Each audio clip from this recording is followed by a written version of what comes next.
Hey guys, Moneyman300 back for some more Forza 5 here, continuing on with our D-Class, and we are on Alps Club. Takes a little bit different car on Alps Club than it does on the Stadplatz and Festival. The last two cars I did were for Stad and Festival. This one is going to be for Alps Club, and this is the CRX, the Mugen CRX. This thing's a beast on this track. Pretty much dominates the leaderboard for the most part. There's also a Miata, and I gotta look back. I think I already did the Miata build on this one, but I may update it and repost a video on that. I'm going to take a look at that as soon as I'm done here. But anyway, this is the this one here. This is just a couple laps. What I did is I ended up while I was testing, I ended up setting a pretty good time. So I just saved the video and we'll go over it in that. Let me change the in-car view here and I talk you through just my last couple of laps and kind of how you handle that. So let's change our video here to a game camera. Let's get the chase view. There we go. So you're going to run this in pretty much third gear all the way around. So this is third gear here, coming in out of this turn here. I think this is the second to last lap where I had a good time. I don't remember why or what the reason was for not. But you want to keep it tight all the way around here. You notice not coming from way outside in. All the way around here. Keep it tight. You're running high RPMs in third gear all the way through here. Just right there, just kind of keeping everything in tight. You're going to shift to fourth gear down this hill. It's the only shift you're going to make.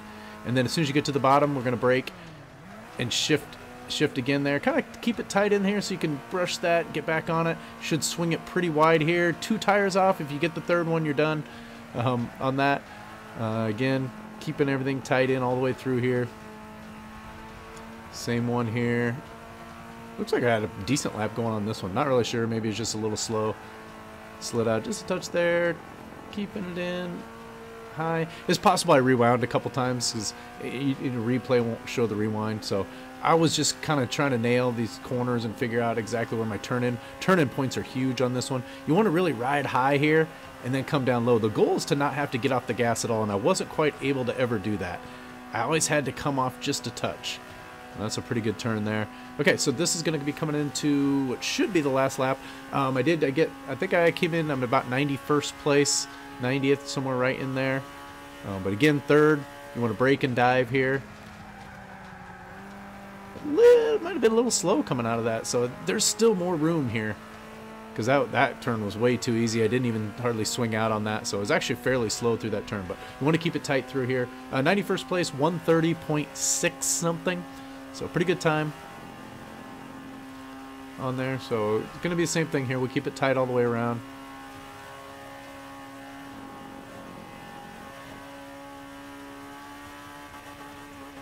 And shifting in. Might have been a little late on that shift. Cut everything tight there. Tight.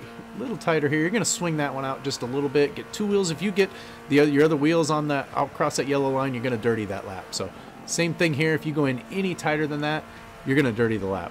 So I hope this is the one. I hope this isn't one more, because that looked like it could have dirtied that lap right there. But otherwise, this is all pretty quick here. Should swing out, just about hit that right there. And then just go ahead and let yourself... You're not going to dirty by swinging out that way, so you can swing out as far as you want. You just got to miss that guardrail right there. Come around this last one here. We're going to run it right up into here, almost all the way up, and then cut it back down. This does not feel like the last lap. We'll see. We may have to talk through one more here. We'll see. See what happens. I'll know when it gets to the end here if it is or not. I may back, because I've tried to back it up. It's hard to tell. I wish there was a better way in this video that it let you do that. Okay, that wasn't the last lap. I thought it looked like I dirtied it. This must be it. Yeah, that's a much better turn on that. I was going to say that last turn wasn't very good. Swing it all the way out. Get yourself a good turn there. Okay, this makes more sense. I say that last turn wasn't very good. First turn anyway. The first turn is just key on this track. Turn-in points are key. It's where you turn in that's the biggest deal here on these, especially when you're coming up the hill. The first turn and when you're coming up the hill. This downhill, you want to hit that as well. Like I said, fourth, back down to third. That was pretty early here. I don't really even swing it out that wide, so there's some more juice there. That means I could have came in quicker through that area.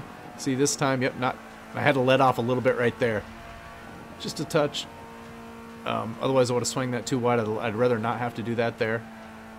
And I let off just a touch there just to keep it inside, just to barely miss that guardrail. That's what you're going for. That's why there's still some more time in this thing. In the 129s is the #1 time, so I'm not that, you know, really not that far off, but it's got to be perfect all the way through. I ride that pretty high, and then just bail on down through here. Again, I have to let off just a touch in there. It could be a little more tuning, a little more just tweaking, or I just need to have better turn-in points to be able to get that all the way through. So that should have been, that actually should have been the lap there. So if we look, and I think I just turn in and probably stop it and crash into the wall. But yep, okay. So that's it. That is that's the driving part of this. So we'll get out of the replay here, and we'll go take a look at our tune real quick. Let's get out of here. So yeah, this car, I mean, it's going to run right up there. It's capable of running top 50, top 20. You know, it's probably as fast as, you know, it's built well enough to get a really good time. Put it that way. So let's get back out of my files here, and let's go take a look at the car. Didn't do much for a paint job, just threw that on there myself. And let's go in here and take a look. So let's get the upgrade here. Start over here in our engine conversion, and I have nothing. I don't believe in any engine parts whatsoever. There really isn't much you can do. For this track, you're going all grip, all handling. You need that in this car to be able to do that. So we are going to have both the front and the rear Forza wings in here. It's the only option.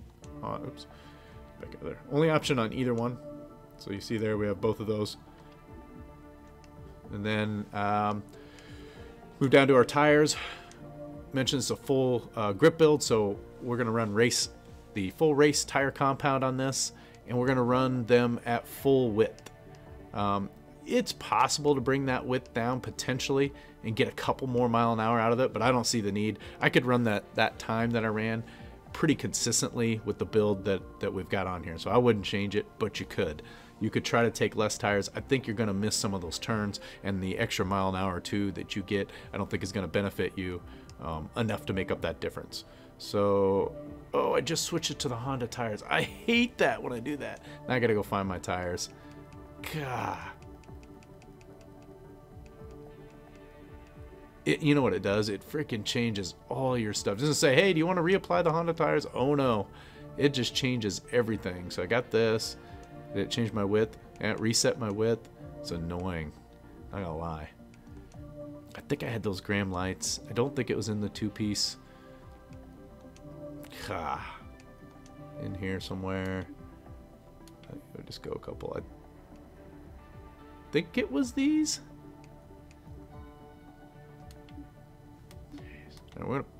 That's annoying.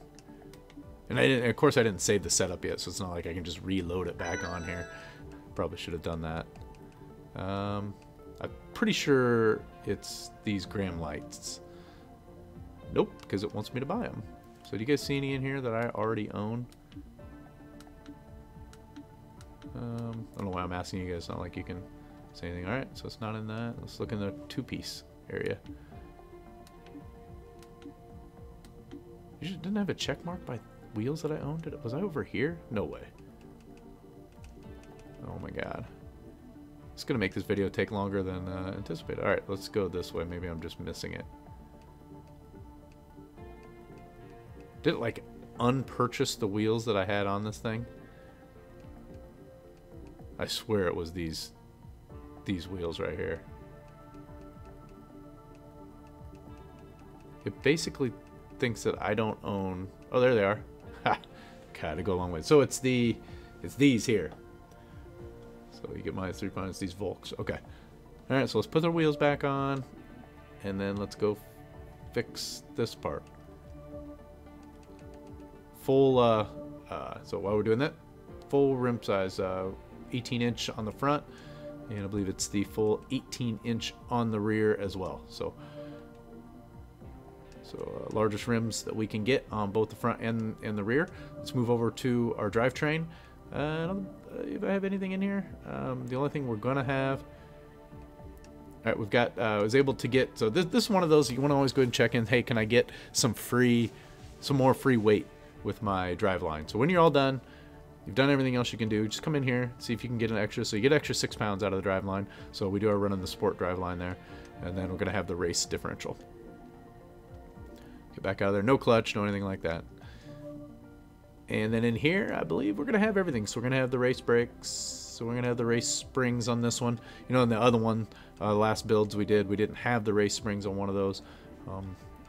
Just because it allowed us to get a car that was more competitive. In this case, we want them. And we also have full weight reduction. So we want to make this thing light, peppy. It's that hill. You get that hill that you're going up. Weight's a big deal on this track for that. So we're going to make this thing really light. And then here's our engine, and I got nothing. So there's no engine parts on this, so no reason to even look in there. But what I will do is we can go in here and at least take a look at our numbers here. 4358666262. 120 horse, not much horsepower, not a lot of torque, but it is light at 1,600 pounds. Super light, quite a bit to the front, but that's okay.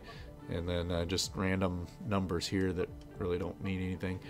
So that's that. Let's get in here and take a look at our tune real quick. Get our numbers. So here we go. 28 and 27.5. That worked out good. Just make sure my temperatures are good front to back, and tire pressure is relatively close when everything's warm. So nothing I can do in there. We did not have a transmission on this. Pretty high camber. I played around. I was at 3.5 and 3.0 or 3.1, and I actually added a little bit more to hopefully hold those higher speed turns. I don't know that I noticed a ton of difference, but I did leave it there, so that's where I was at. No toe. You could play around with some toe to help with your turn in. You could go something like this maybe. It's going to help you turn in a little bit more. I didn't try that, but you can read the description here if you add a little bit of toe out.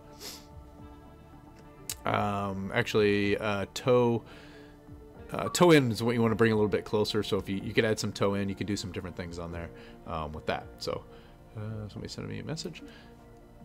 Anti-roll bar. So pretty low in the front here. Could even go lower, and that's really again to hold those turns in the mid turn. 8.6, and then kind of in the middle 21.1 for the rear. Really low in the front though. This is you're gonna see all what I call oversteer turn, which means your front's softer than the rear. That's typical of a front wheel drive car. In this case, whoops, didn't want to change that. And you can see again, slightly oversteer tuned here. It's actually quite a bit oversteer tuned, but since you have 60% to the front, you do have to keep a little bit of weight in those front springs. So 352.2 and 403.8 there. Inner damping, again, oversteer, and I did drop that. I had the front and the rear the same. I dropped it down to help my turn-in response. So if you're ever having a problem turning it in, you can come in here to your front rebound stiffness and drop that down a little bit. So that's what I did here. And I'm at 1.0 and 1.6 on the bump. Aero, take that all the way out on this one again. You don't really want it on D-Class. Brake balance, it's where I started. Brake balance didn't make much difference because you're really only using your brakes twice, and it felt pretty good. I didn't really have to adjust anything. I was able to trail brake into both turns without any issues, so that worked out good for me. 53 and 125, and differential I didn't even touch. To be honest with you, I just left it at 50. It's a momentum track. You're not really using your differential a whole lot on this track, so that one didn't matter as much. So that's all that setup. Should be able to run some good times with this on club. This is probably also going to work on, and we'll get to it when we get to later. There's a track or two later on. Prague, the short Prague track, probably going to work okay on that as well. But we will look at that when we get to that one. Anyway, thanks for watching, and we'll catch you guys in the next one. Later.